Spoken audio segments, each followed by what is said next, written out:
Au fia me se wo wasis mai ono o Yesu. Amen. God didn't do anything. And you know that Sunday night, that's what this said.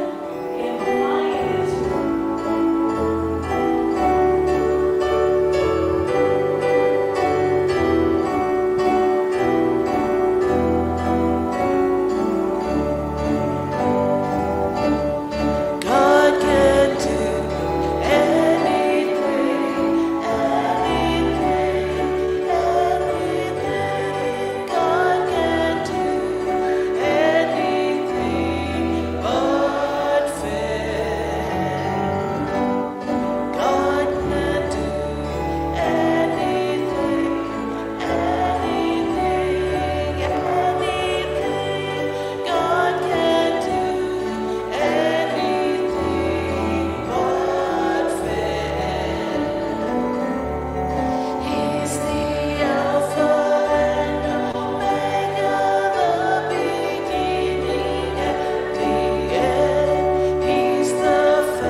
Thank you. Good evening, everyone. All right. Beautiful singing. Now we reach the last night of our wellness talk and wellness session. I hope you have learned as much as you could in the few nights that we have with you. Tonight we're going to talk about the two last letters, which is, what's the letter? R. Yes. Rest and crossing. All right, so rest, what is rest? All right? So rest is important, okay? There are two kinds of rest. You have physical rest, you have psychological rest or mental rest, then you have physiological rest or rest of sound. Rest is when the body recovers. There is no rest, your body does not recover or rejuvenate, right? The reason why a lot of people die early is because there is no rest. There is no break in between your periods of stress. Alright? So basically rest, a lot of people interpret rest as doing nothing.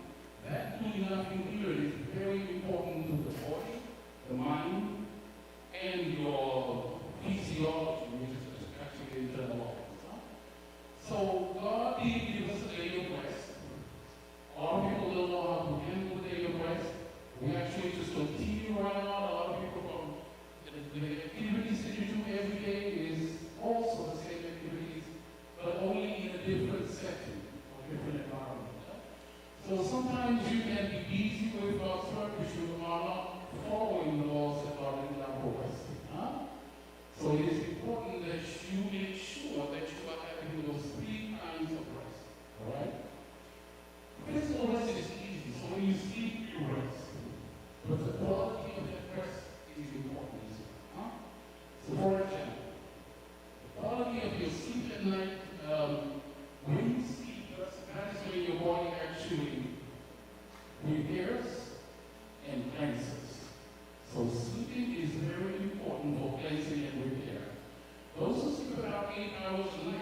live longer than those who sleep shorter than 8 hours a night. So you must make sure that you sleep a minimum of 8 hours a night. What are the critical periods of sleeping? Usually, you need to sleep from sometimes like 9 p.m.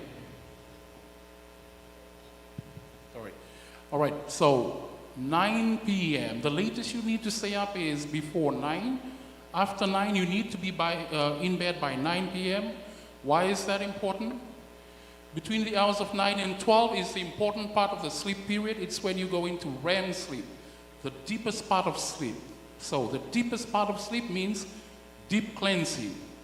Most of us don't sleep until 10 or 11 or 12, so we miss that critical point where the body needs to cleanse deeply. That's the dreamy period of your sleep. So that's why you need to go to bed with the chickens and rise with the chickens, like Ellen White says, the birds. So if possible, try and go to bed before 9 a.m. Critical as well is you must make sure that your stomach is empty when you go to bed. So have your dinner at least 2 hours before you go to bed. The quality of your sleep is also affected by 2 things. Well, actually 3. Noise, light, and heat, humidity or temperature. Well, humidity and temperature are 2 separate things. So first of all, to make sure that your quality of sleep is improved, turn off all lighting, all right? If there's some lighting seeping through the window, your body is not fully rested, including your mind. So you must make sure that your room is as dark as much as possible, all right? This is especially true for sick people. Make sure that sick people's lights are turned off when they're sleeping. The second thing is noise, okay? You must make sure that you sleep in a very quiet place to make sure that the quality of sleep is improved. You wake up the next morning fresh. So some of us live, next to the road, so it's difficult to screen out noise. Maybe close the door, close your windows, which I don't really advise. You want to keep your windows open at night. If you cannot screen out all noise, put some earmuffs in your ear, all right? The noise canceling type, all right? Because that will definitely improve the quality of your sleep to ensure cleansing and repair isn't complete at night and you wake up fresh the next day. Thirdly, the quality of your sleep is affected by the humidity outside as well as the temperature. So those of us with fans and AC, you can use that, but it really is not advisable because your body gets used to either the AC, but also the fan forces dirty air into your nostrils. If you're using a fan, make sure it's behind you. If you're using AC, make sure you're facing away from it. But I always recommend that you open up the windows at night to make sure that air circulates within the room. If there's somebody coughing in the room, you must make sure that you open the windows, because whoever's coughing will expel impurities, and this actually builds up in the air and is rebreathed to make it worse for the person who's coughing, but also that's how disease is spread, okay? So keep your windows open as much as possible to let air circulate, but also at the same time you want to make sure there's no noise or there's less noise and there's no light coming in. All right, so that's how you affect your rest. In terms of mental rest, now, a lot of people go to bed stressed, so that also affects the quality of your sleep at night. So make sure you're not stressed 2 hours before you go to bed. Stop all sensory input at least 2 hours before you go to bed. So stop watching movies on TV. 2 hours before bed, stop going on your phone. And this ensures that you actually calm mentally before you go to bed. And you wake up fresh as well. What you also need to do is to address the worries and the overthinking that happens before bed that a lot of people do. The best way to do that is to journal. Anything you write down is actually removed from the act of rethinking that our brain is wired to do, okay? So if you're continuously worried about something, write it down. Have a journal, put down your problem, put down the solution. If you have a solution, good, work on it. Sometimes there's problems beyond our control. That means you don't have to address it. Things within your control you can address, the others you don't. Put it on paper, you will remove the overthinking and the worrying that happens before we sleep. These are some things that helps you to improve your quality of sleep. And if your quality of sleep is improved, there is actually much more effective cleansing and repair that happens at night, okay?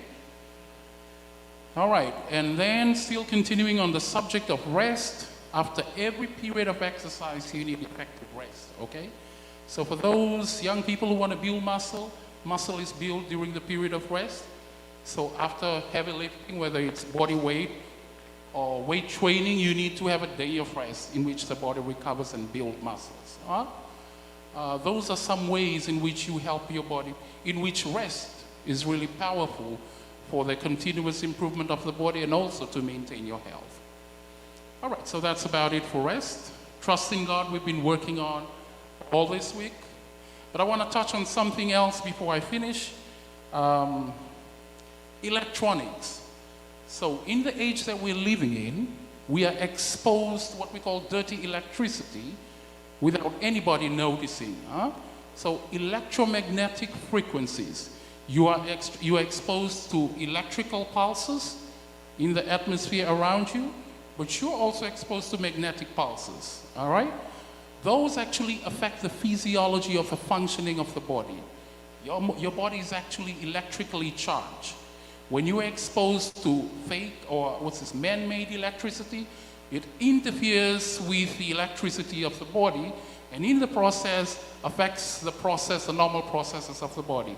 This is actually a new field of study, so it's good to be aware, but the more and more we develop technology, the more we are exposed to dirty electricity. So at night, when you go to bed at night, make sure you remove all sources of electricity, electromagnetic frequency, or radiation from your room. So that means don't sleep with your phone, don't have a TV monitor in your bedroom.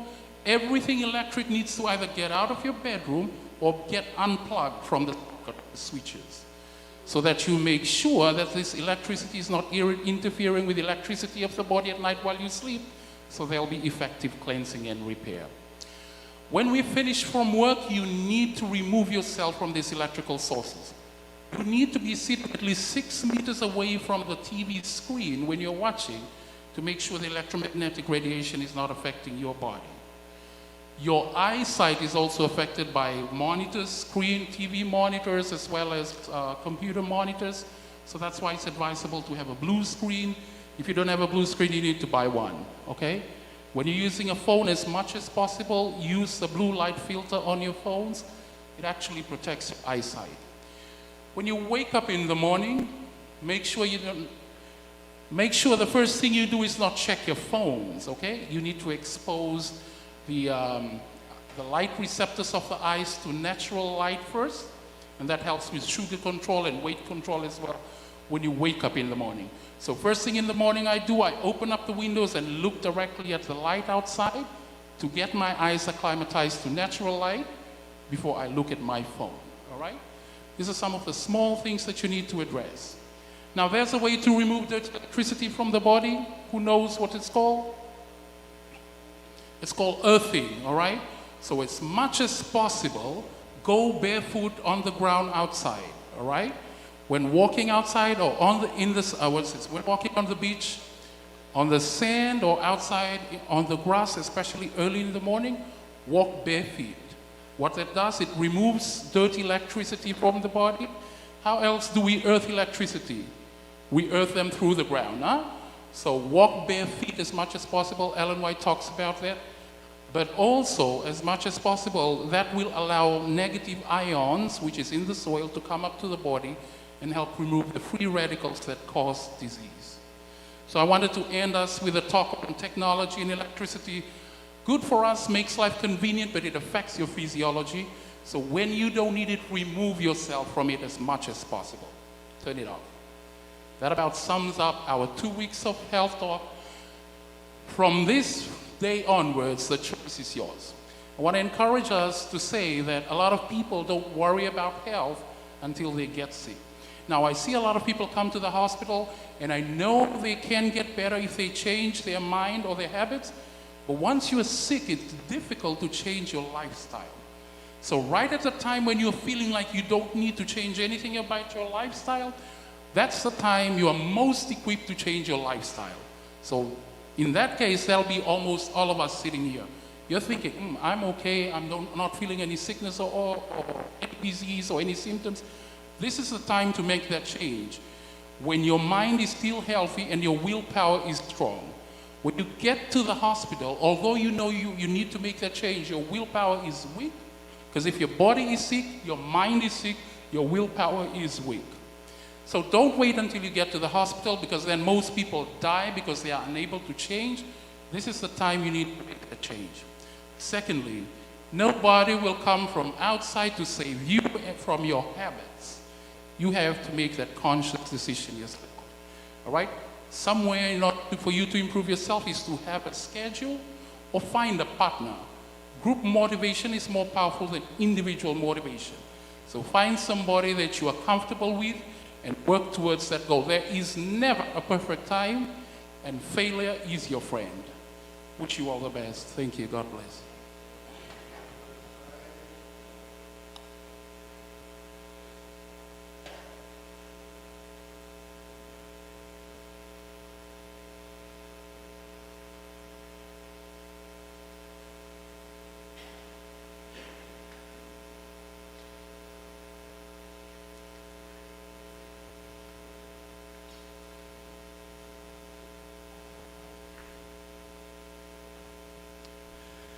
Fifia va talofa atu ia le ainga pele le tua ele nei tula fiafi talofa Folafolaga. Ai me te le liu e tangata na iau au tafa mai whamanuia iei sa pati. Ia vi le atua au tātou wheloa ai fia tonu al malu ile nei vai aso atoa sa tātou fo ia iei malu le atua. Ai vi le atua au tātou mafuta fia ilona sa pati. Ia maumai alona file mu i o tō fina ngalo mo tātou loto. O te mi whapitoa nei o le pokalame o tātou SILI ia matali. Te mi lawa tasi o le pōna pōle sa whai wina ia tātou SILI ia o le fiafila le nei. Ia o le asele sele ina ai lava tangata le mea sa ia lulu wina. Ia e tusa mawai aso nei e lua sa o tātou mafuta ai. Ia tātou uso ma alo mwhana sia si mai ma wo. Ia o le fiafila nei. Ia o le a lawina ia tātou tongi. Ia mawhaa mai la tau sa whapenao na le misi se po e awai mai ai e tātou mawhtanga. Ia mai tātou whafisili ne tula fia lava, ia e whailo atu mua, o le la whailo atu ia i la tau. Ia sa whapenao na le misi lava se po o sau. O le talavou o lea ua whaamawina ia lona suafa, ia o ia lea ua mauaina le whailonga o le misio se pō, ia pe na awai mei fo in maftanga atoa. Ia amaswha amene mo le talavoule nei ia Junior Leota, o Junior Leota. Ia o le talavoule ia Junior Leota le ua mauaina ia le whailonga o le misio o le maftanga o pō taitasi o awai mai. Ia wala watu le sunga toine ia tia. Pai la wana su me si tau a watu ia whailonga si a tato au talavou lea wha mole lava la sunga toina.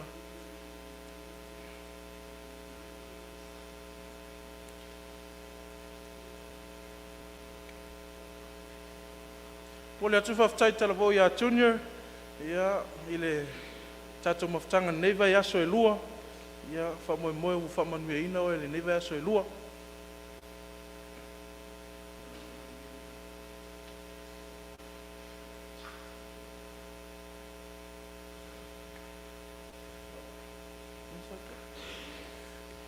Te mi lava nei ia o lea le a whailoa ina atu ia tātou ila tona au sia ina ia tātou SILI. Le la amata atu i le tātou tūlanga tolu. Tūlanga tolu, le ua maua ina ia tūlanga tolu, maua lea ele tuafafine ia Quen Lawina, meswha amene, o ia lea sa maua ina maka lona tolu overall i le talino tātou SILI, i lea pō, ma lea pō, ia, maftai lava Quen.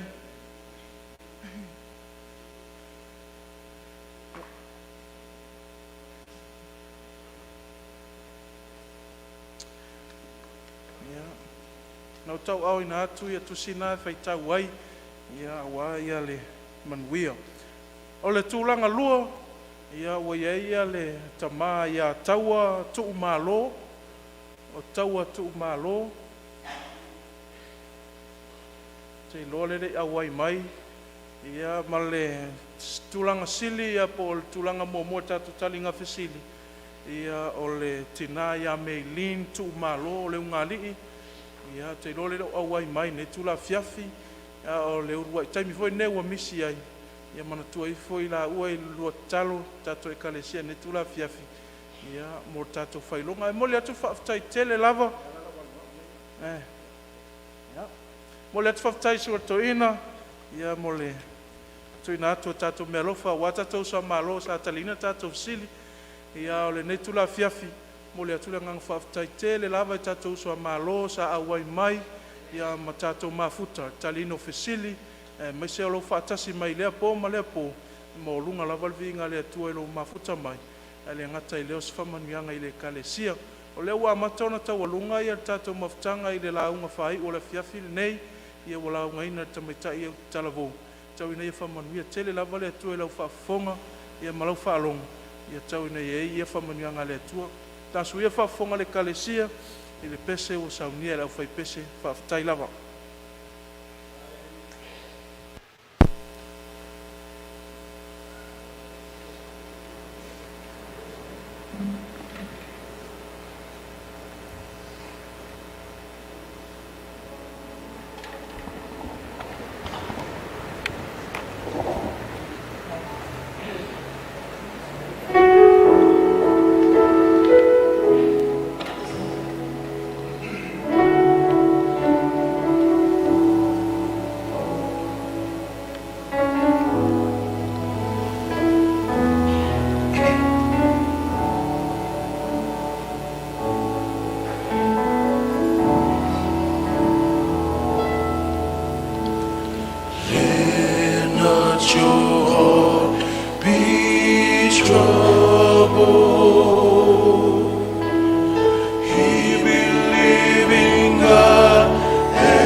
e fia o folofong fatalo fatu le mafutanga alfana wale atueli. Ile pomul mulin nei o tato mafutanga o te whaapea tuai. Ta alofa lava. O lo wingoa o Nofo Leuluaialii. Luas fu maliva tau sanga. Fia whaonga ina le langa talavoe au auna ile atua. Launga ina fe awad tala leo whaautuina e whapenei. O le mea SILI e le o te MAMAO. Ai o mai. Whaamanuia le atua i lau whaafonga. Whaafitai lava.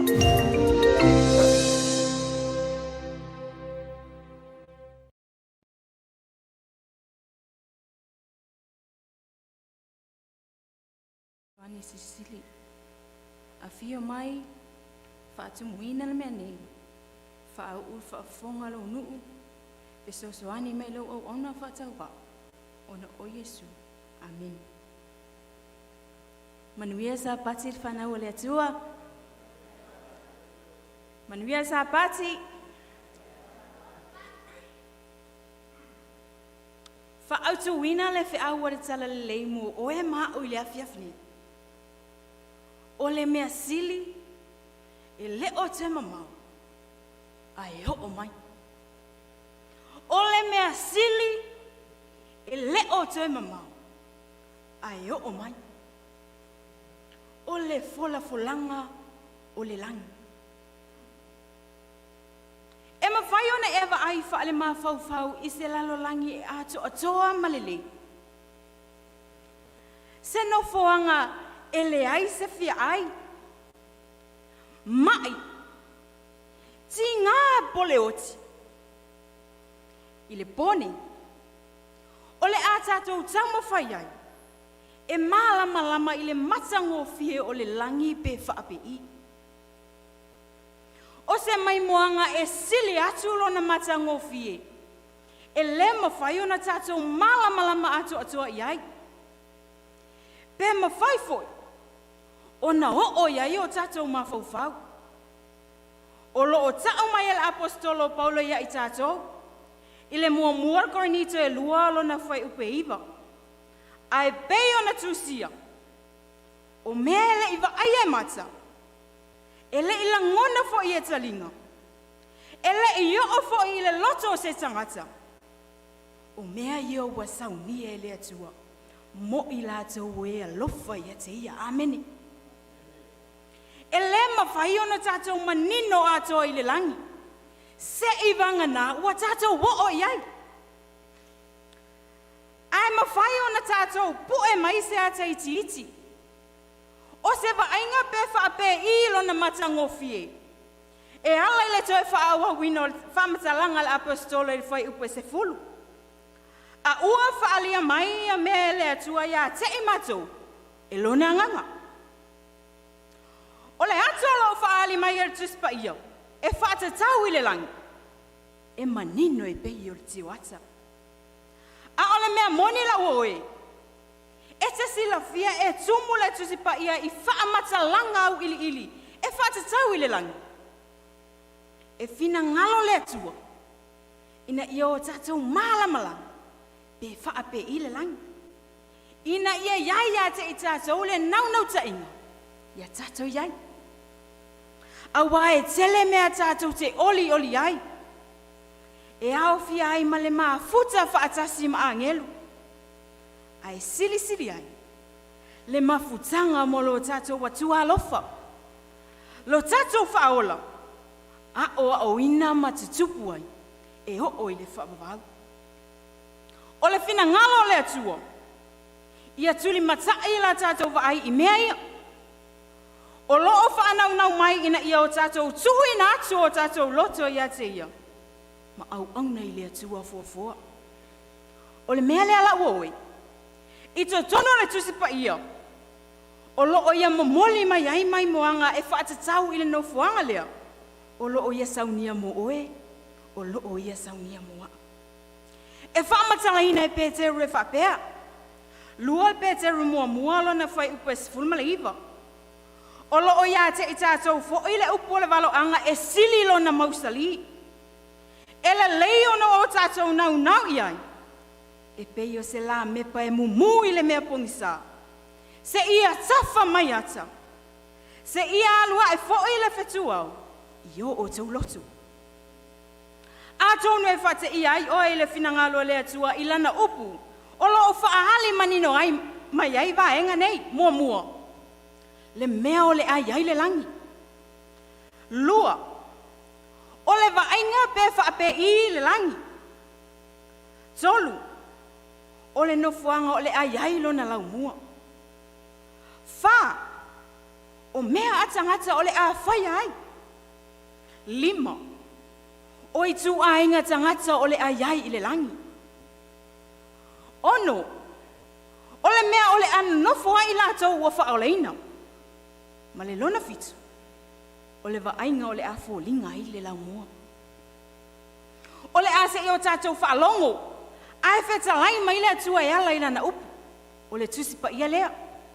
Ma se I o tātou I loa ai. Le tala moni le nofuanga o loo tā pena I le atua mō lana whanau le lumana. I le tusi mulu lava o le tusi pa ia. Le tusi o whaalinga. Na whaahali tino hai le atua so I fua ia Ioane le ata o le lumana. Whaafafonga fo ila le whaamatalanga Ioane. I le whaalinga na ia vaia. Whaalinga e luas fumatas. Alona whai upo e mua ma le lua. Na o iloa lea o le langi fōu ma le lalo langi fōu. A wawa ma vai atu le Leuluaialii. Ma le Leuluaialii langi. Wa le ai fo I se toe sami. O au fo I o Ioane na o iloa le ai pa ia. O Jerusalem foi. O Jerusalem fōu. Ua alu ifo mai le atua I le langi. Ua saunia e peo se whatu ana fotani. Ua teu wina mō lana tani.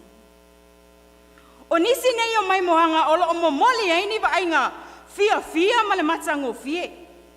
E whaapei o se tamaitai, whaato ana fotani. Ua tā pena le mō lona so tele. Le aso lana whaaipuiponga. O le mele na e SILI ai le nofuanga nei. Ua tā ua o le langi. Ma le vainga o le ai.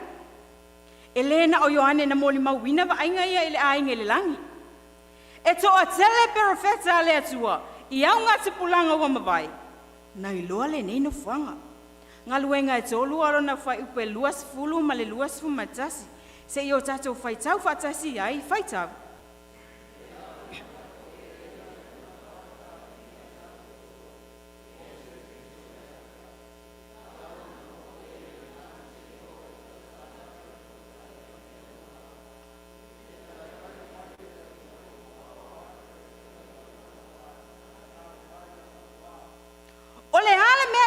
Tā pena ia I le atua, e toi whaafo I le vainga sa iei mua. I le whai upule sa tātou whai tau iai, o loo tau ai, e toi fuata ina ai mea umalava. O le a toi whaafo I sia ai le atua mea umana le iloa ia a tamu ma eva. O le a ia toi fuata iai le universa, I ona fōlinga matangofie, a o le io o mai le angasala. Na fōfo ina le langi ia a alofa le atua. Sa matango fie ma atu atoa. I lona la lelei e le mawhai ona whaamatalaina I upo le ngangana. O le atua lava ia.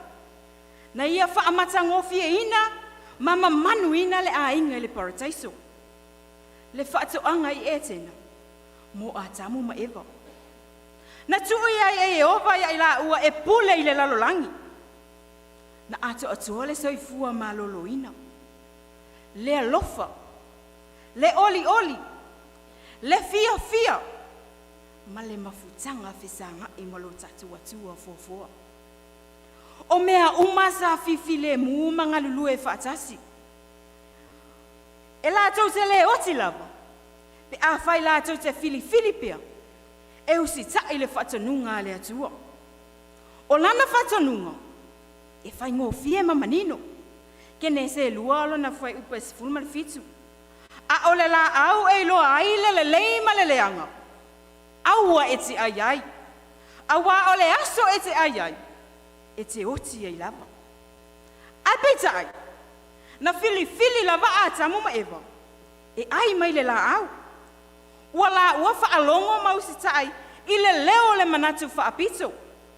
Le angelu te e ma le fia pule. O lona ingoa satan. Na I loo le usi tai atu. I le lapata inga le atua alofa, ma le alofa muti vale. Mo le ulu ai taimi talu ona fofoaina i la ua. Ua o ia te i la ua la ngona, sai tia. O le ma le fefe. Ono o la ua le ustai, na leilo ai mea umai sa ia te i la ua. O le parataiso sa avea ma o la ua ainga. O le pule i mea umo o le fofoanga. O le avanoa i le la aua le ola. Ma le feso o ta inga fesanga ai ma le atua. Lo tatou lalo langi na ato atoa, u avea manu una umati ona o le angasala. U avea le lalo langi ni, ma Nofoanga o ti ngā ma wha anoa noanga, wha amai ma le oti.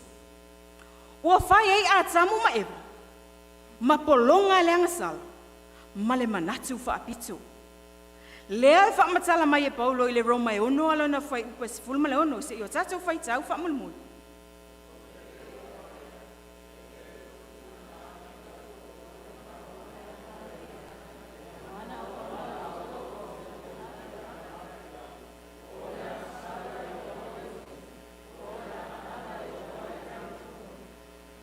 Ai peitai, o le atua fofo, e muti vale lo na alofa. Ua ia le manatu ai, e tuu ai le tangata i le malaia ona o lana lava filifilinga. Na ia sila fialele, na whaaseina i la ua. Ua ia manatu ai, e tuu ai le isi avanoa. I le whaitu toa le whatu anga i e tēnā. Na whai e le Folafolaga le atua ia atamu ma ewa. E iai le aso, o lona atali, le whanau al whawhine, e a whio mai ai, e maliu mo i la ua. Ina ia mawhai ai, ona te whaafoi mai le a ingo le atua, ma maua i le ola e whaababau. Aena ia whetala i atu i le olo o tau whaasise, kene se tolu olo na whai upa sifuma lima, o te whaatupuina le whitanga i ate o lua ma le whawhine, o lau whanau fōi ma lana whanau, na te tui momomoina lo ulu. A o oe, e te tui momomoina lona mulivai. Ua mawai atua ngā tupulanga ma ua tuputele le angasale li lalulangi. Ma ua taua wai ina ngalo le atua malana Folafolaga i tangata. Ua tuputele le amio le anga ma le amio pio pio. Kene se ono alana whai upe lima se o tatou whai tau whaamulmole.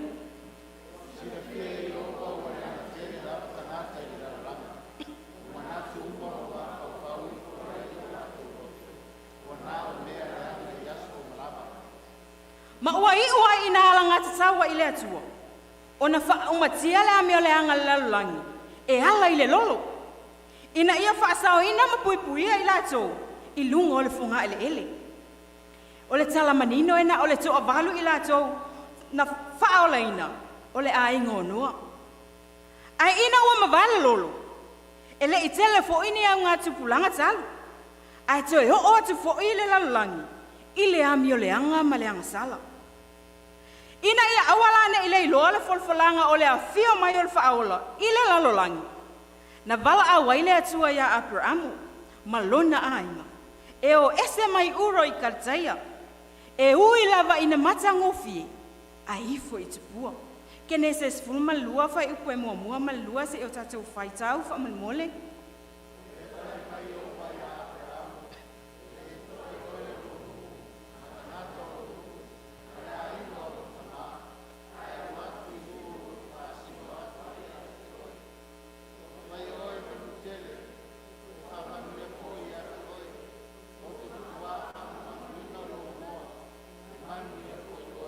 O le vainga e matua i o fofo ngia lava. O le ngā wai atu leo Abrahamu, e tu ua le tamau a inga ma le matango fio kartaia. A e usi ta i le finangalo o le atua. E au no malona i loina, o le mea o le a alu iai. E na ia i loa atu sina vainga iti iti. O le manuia o lo o ta pena mai e le atua. E ala i lona wha atu atua. E pere suma tasi alona whai upe iwa ma sifuru se o tatou whai tau wha manmole.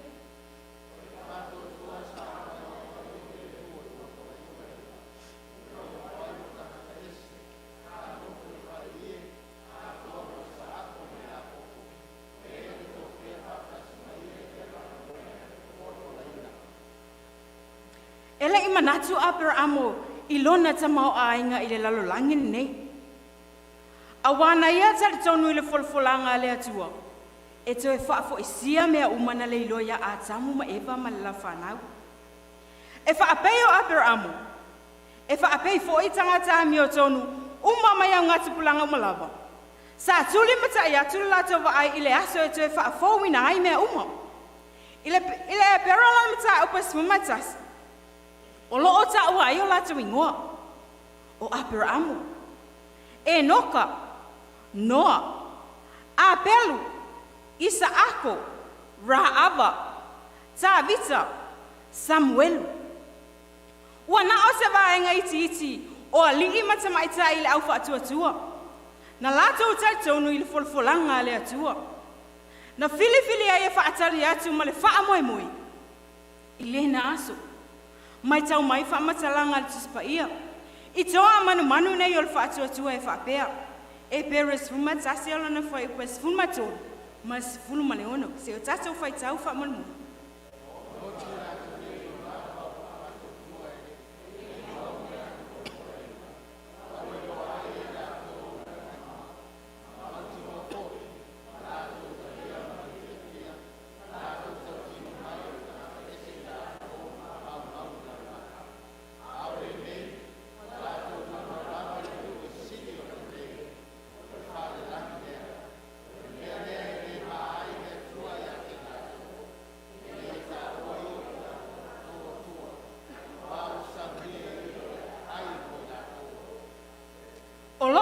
Mai el perfeta Isaia ese a wala fa mali lo to le fina ngalo le atua.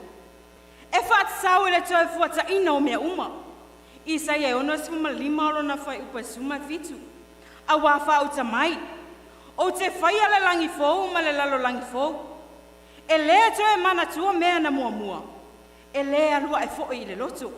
Isaia ono sfulu alo na fa upa sfuma valu. E le to la ngona le sawanga I lo ele.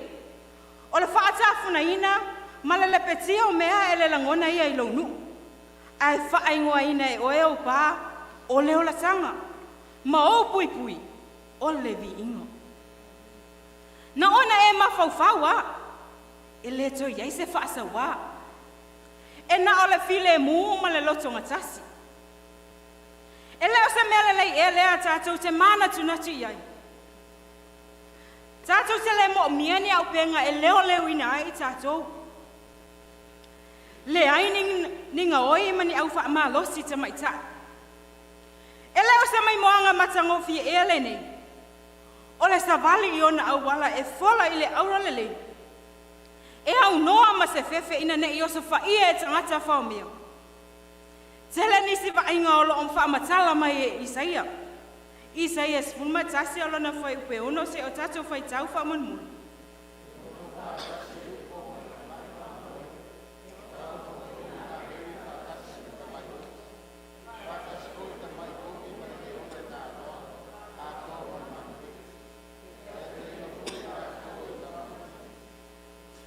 Ele ngata e toi wha fo wina le lalolangi. Ma wha fo ilo na matango fie na iai le amatanga. Ai whaapia fo I tātou. O le a whaafo wina I tātou. I tino soifua malolo ina. Whaafafonga I le tala perfeta e whaatatau I ona lau whanua. Isaia tolu sfuma tolu alo na whai upe lua sfuma wha. E le whai mai fo I se tasi ua mawai. O te mai. E le to iei se mai fatu. Se kānesa. E le to iei ni wha mai pepesi. E na o le soifua malolo ina lele. E o atu lava I le whaamau. E le o se tala lele e lea mo o e moa. Isaia tolu sfuma lima alo na whai upe lima. O na whaapupula ina I lea o mata o e ta waso. E whaalongoa fo I talinga. O e tutuli. Wa e maua mai le ata. O se aso fia tele mo I lato uma o e ta waso. Malongo noa. Lato te wa ai hei fofonga alofo le tua fofo. Ma lato whaalongo ai. I le siu fofonga o keriso. O feta laitu sa o mai a te I lato. O le a whaatumulia tangata uma I le oli ma le fia. O le ale fia ilana o ila tau e tau aso matsuri le aso. Isa ia tolu lima alo na fai upe ono. Ona oso ai leo le pipili e pei o le aila. E pese fo ila lau fai vole ngungu. Awa e oso mai le vai i le vao lafua. Ma vai tafe i le toafa.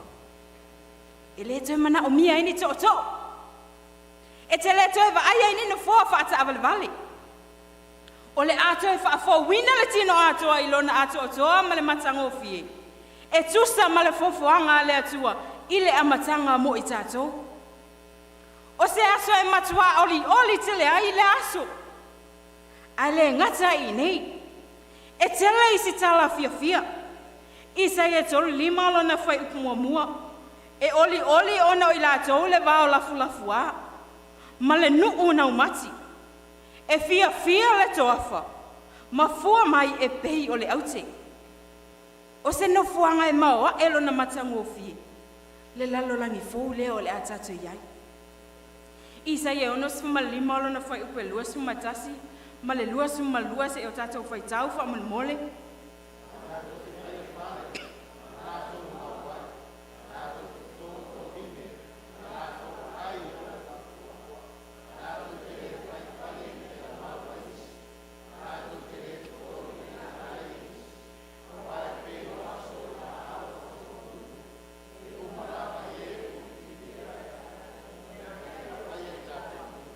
O le mautino, e moni le langi. O le nofoanga e iei tangata e peio oe, e pei fo iwa. E mo i fo i mea lātou te whai ai. O le isi tala wha maun, e tātou te iloa isi. E wha apena foi, o na lātou iloa i tātou. Isa e ono suma le ono alona whai upe lua suma lua. Awa e pei ona tu mau i o luma o le langi fōu, ma le lalo langi fōu o te whaia. Ua wheta lai mai ai ovo. E whaapea o na tū mau o a o tau whana. Ma lo o tau ingoa. Isa e ono sima le ono alona whai upe lua sima tolu. O lea masina whaato awa aia. Ma lea masina whaato awa aia. O lea sa pati, ma lea sa pati. E o mai ai tangata umalawa. E ifo mai o luma. Ua wheta lai mai ai ovo. Isa e tau suma lima alo na whai upe sifuru se o tatou whai tau wha mole.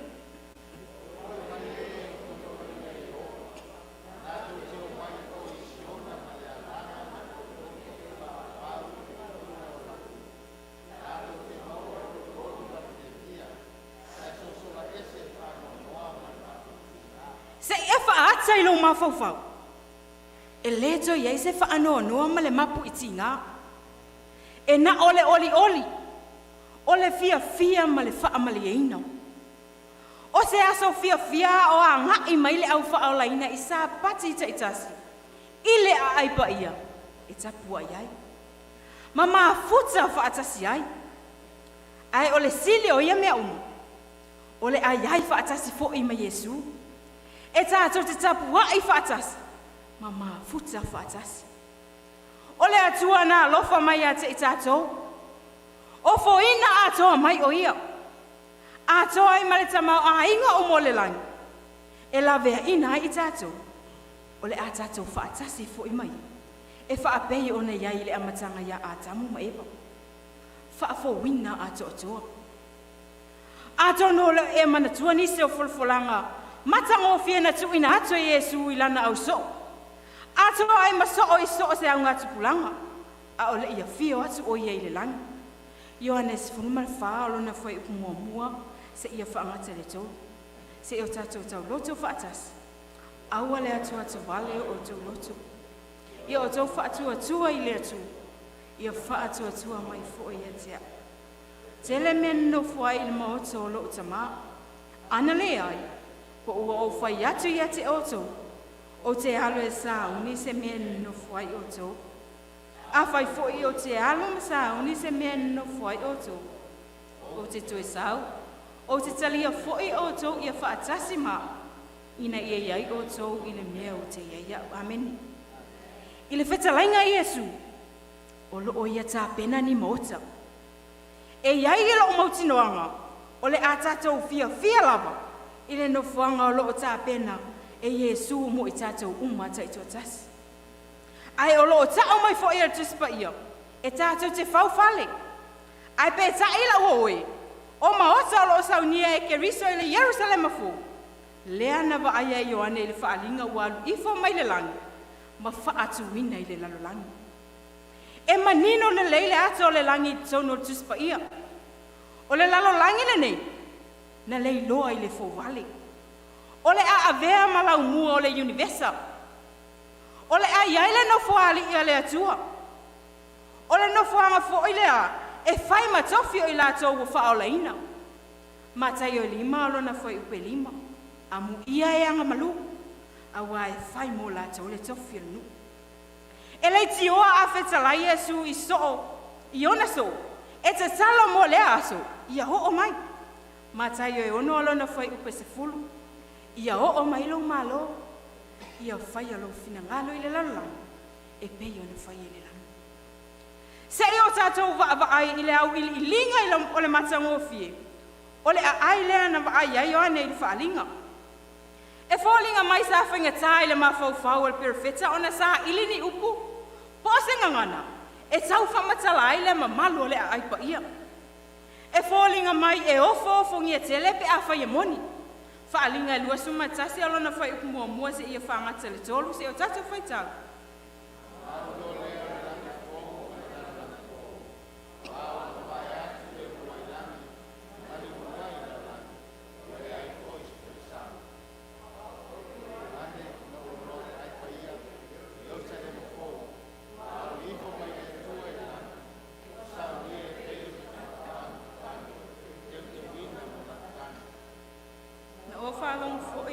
Tele mai le langi, o whapea mai, whaauta, o whaatase matangata le whale e ta whai o le atua, e mau fo o ia mai lātou, e whai fo I lātou monanu, e ia te I lātou le atua lava, o lo lātou atua I. Amen.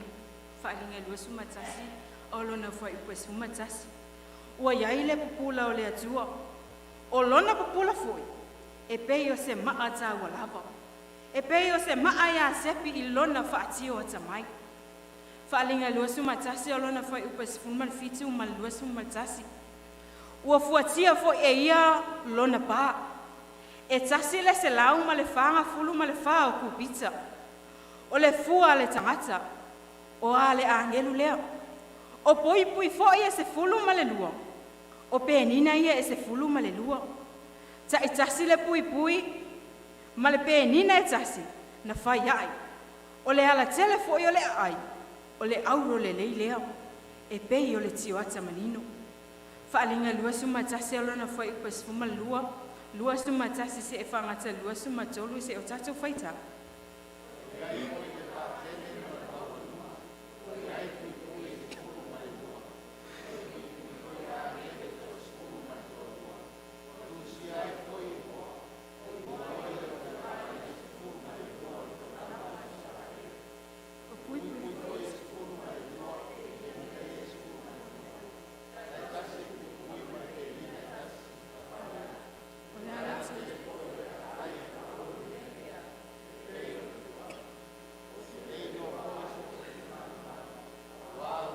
Malo le aliki le atua le au. E ona le maa losi malawa. Hai maa we. E lea o ngā fōi le ai o na pupula I ai o le la. Po o le maa sina. Awa o le pupula o le atua. O wha malama ina ai ia. O le tamai mamo e fōi. O lona la mepa lea ameni. Whaalinga lua suma lua lona whai mua lua ma le lima. O na whaahali mai lea e ia te au le vai tafe manino o le vai o le ola. E manino e pei o le maati o ata. Ua tafe ifo mai le nofo ali o le atua ma le tamai mamoe. O I le moa o lona ala tele mai tuta e tasi o le vai tafe. Le laha au o le ola. O lo o fua mai I fuata e se fulu ma le lua. E ta e tasi le maasina ma fua mai ai lona fuata. O lau fo I o le la au e wha malolo ai nu. E le ai lava se po I le mea. E le au ngā fo I a te I la tau se la mepa. Po o le malama o le la. Awa o lea li i lea tua, na te wha malama ina i lātou. Lātou te whai matupu fo i e wha avavau lava. I oe le wo pele. O le nofoanga, ma le nofo ali o le atua ma le tama i mamu. O le aiai le aipa ia. Le Jerusalema fo. Whaalinga e luasu ma lualon fo i petoro. E iei fo i le nofo ali e le atua ma le tama i mamoe. O ana au na foi. La tau te au na ia te ia. Whaalinga luasu ma tase alona fo i pe wha. E solo i se a fo i le atua loi mata umai o lato mata. E le ai fo i se toi oti. E le ai fo i se toi whanau noa po se au e. E le ai fo i se toi puapuanga. A wawa mawai atu mea mua. O loo au ili lele i mai e Ioane. E o lava i le te leo le ai. Whaalinga luasu ma tasi alona whai upa si fulma le ono. Si o tatou whai tau.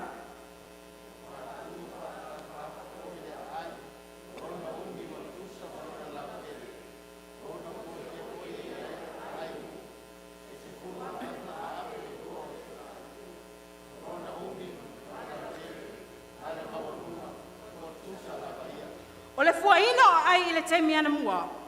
E whao ngā whafo le pui. O le ai la lea. Pe a ma le tōru se lau fitu suma 5 maila. Po le ono se lau kilomita. I ona i tu uma. E te ofia ni tangata e mawhai ona ofi i te leo le ai le nei. Nanga lue i se tasi o tangata tamai i le matematika. I le Jerusalema fo. E mawhai ona na nofo ai. Tangata e 2 piliona. I se isi whamatalang. E te lele avanoa. Mo so o se tase e fia iai i lea nofuanga. Ai o ata tau mea o le a whaia i le nofuanga matangofi. E fōlinga mai e tele mea o le ata tau ngā o yo iai. E wha pei o le fausia le o fale. Whaitonga la au. O Jesu le fofo. O le ai e wha matala mea lilo o le fofuanga. O le ata tau au ina le tele o mea fōu. O le asa o loto lava e malanga iso o se taimi lava. O le a tele le taimi e tato te maa futa ma whaaluina, ma tato wō ma ainga. Ma ila tau e pele i o tato loto. Ai o sa pati taitas, tato te tapua i ai, ma vivi i le atua. Ma whai pe senga whaatasi ma angel, ma Jesu o le a tato ma futa whaatasi ai, ma lo tato wali.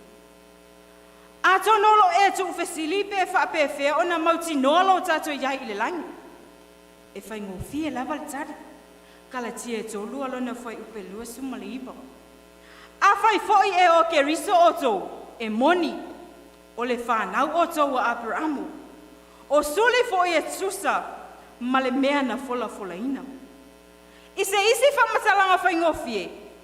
Pe a e ta lia ke riso e fai mau fa aola ma li i lo ola.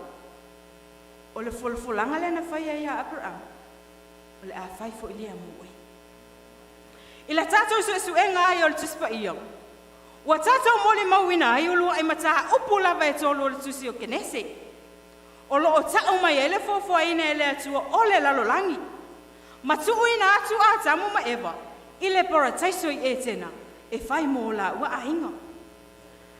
Ai ona o lo la ua leo stai. Na lei loa umai me uma. A ele tusi muli lava o le tuspa ia. I ona mata upu muli e tolu. Whaalinga e luas fulu lua tasi ma le luas malua. O lo o iai le mautinoanga. O le a iai le fuafuanga le atua mo oema. I le lumana. I le tela o tau sanga wa mawai. Na leilo ai se waa. E whela o wa iai mamoe. Ona ole maa losi ole puao i le sami i mātu. Na ta whea le wa ale nei. Ma le mautonu muli tolu aso. E le i aia e maa moe vau ma mango sa i lungo le waa. Ae ua lato wo uma i le isi tu. Ma ua a mata loa o na whetanisi. Na whaau le whetanisi a maa moe. Na matua i ofo ma whaate ia le kapeteni male awa. Awana lātou tu fesili. Pe ai se awa whaape ai mamoe. Ai ina waru esele pua. Na lātou I loa ai. O loo ua lātou lata atu. I le tala whātai o Skotilani. Na whetā ngisi mamoe ina ua lātou songi tia le wao mua I lau whanua o Skotilani. Na lātou leto e fia ai. I wao tu wai ma lewa na tau whawhanga I lātou e le awa. Te a tātou songi tia I le manongi o le langi. O na sui roa leo tātou mea I whamumua.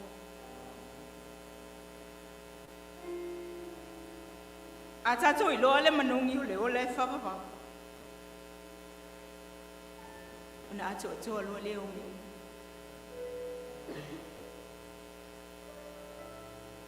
Wa tātou whanau na watu mo se isi no fuanga. Wa tātou fia iai le lau whanua ole whawawau. O e mana tunatu e amuli lau. E te fia iai e le no fuanga. O le nau te inga e heo lau loto e te lua maa futa ma ke risu. E te fia tali atu I oe, Yesu e, o te fia iai ma oe. Ua lewa na o mo e miti, ua lewa na o mo e whaatasi ma oe e whaavavau lava. O lo mo moli atu e Yesu, le wala au lia mo oe. Whaalinga loesu malualu na whai upe lo, e sifu malfitu. Ua feta lai mai le anganga, ma le whaato ana whatana. Ina sauia. Ina whai atu fhoi o le whaalonga. Ina sauia. Awa e te whatu ai. E ma whai o na aveo. E ma whai o na avea. Ma se vaengo le pokalamea le atua I le lumana. Vala au lia Yesu I lo loto. Ma whai e le langi, ma ua hainga e whawawau. E te le fia tofo e ai le sua mali e ma le matango o fie o le ainga o le wha moe moe. Ua ia saunia mo oe, ua ia saunia mo whaafonga I upo le hini.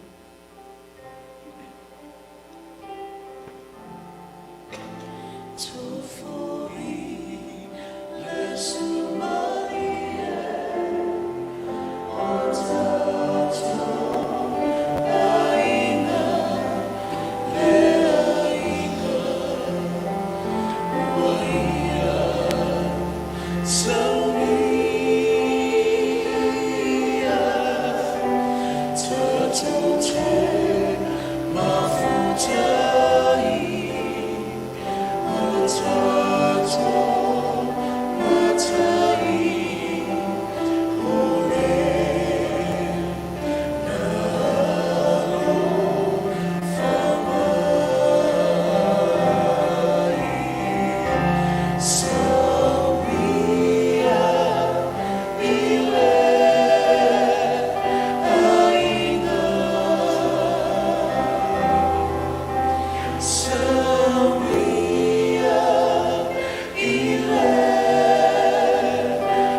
te le fia te tala tu e alo loto moi.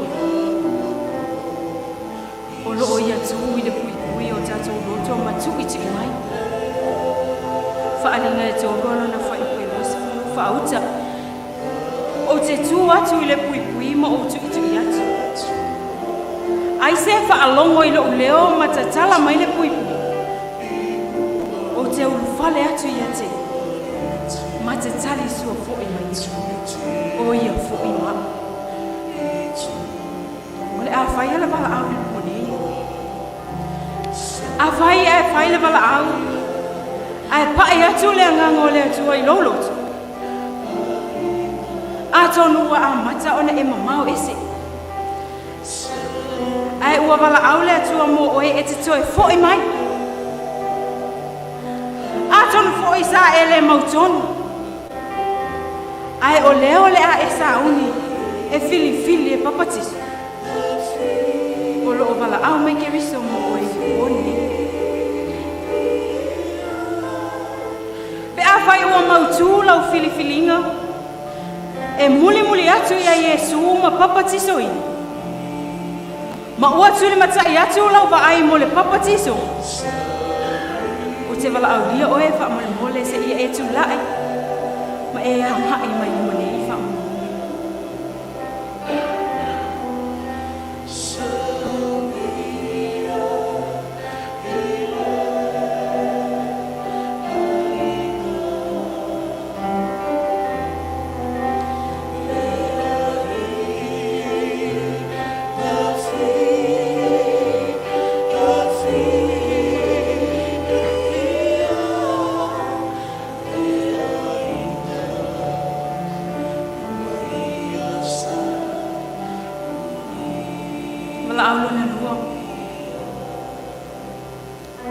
Faisa e talia mua keris.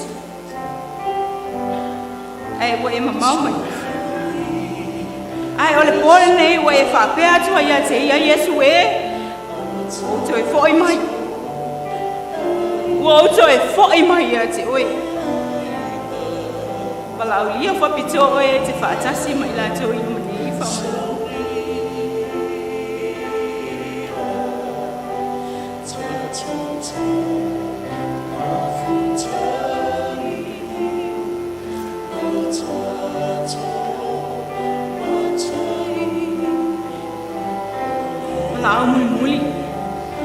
So se tasi o iai I nei olo iai ni whawhita uli. Se vai ngolo whanau e tu. Se mea lo o tau fia mai ai oe. Ai wa e filifile whape atu le lilie. Wa o tu ina uma mea uma. Ma o vai ngai o wa hau. I le taimi lava nei. O te fia iai ma oe. I le a inga. I le langi ma le ola e whaamawau. O te wala au lia oe whaamolmole tau la walo tu la I fo le melo e ala lai.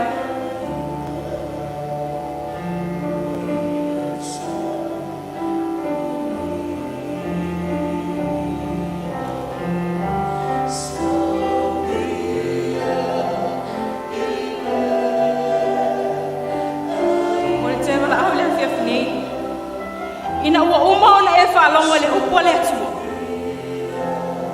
Ai eise e taso I tui o. E manatu e lefia Nofo pe le bano filifilinga. O lo wapa noa le lene. O lo wapa noa le. O lo maa fola mai a awa lofo le atua mo o e maa. O le a e sau tali.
lo mātou tamai o le langi. Whaftai mo Yesu. Whaftai mo le alofa tūnua. Whawhitai mo luna mana. Whaftai mo ila tau wa tūtū la i tali hatu i lau wala au mai. Whamole mole tamā. Ngalue ina o mātou loto. Ina ia mātou whai e se filifilinga te tau. Ma ofo ina atua mātou ola. E au auna mōla wa fio. Awawa leo te mamau. Ai e au fio mai. Mātou te whaapea i fo il pone i mātou te alo lofa te leia te o Yesu e. Ofo ina atua mātou tangata. E au auna mo oe. Ma mātou te fia iai le langi. Ma le a inga wo e te apena ina mo i mātou. Whaamanuia i lo nuu nei a fia. Whaamangalo i mātou i lo suafa Yesu.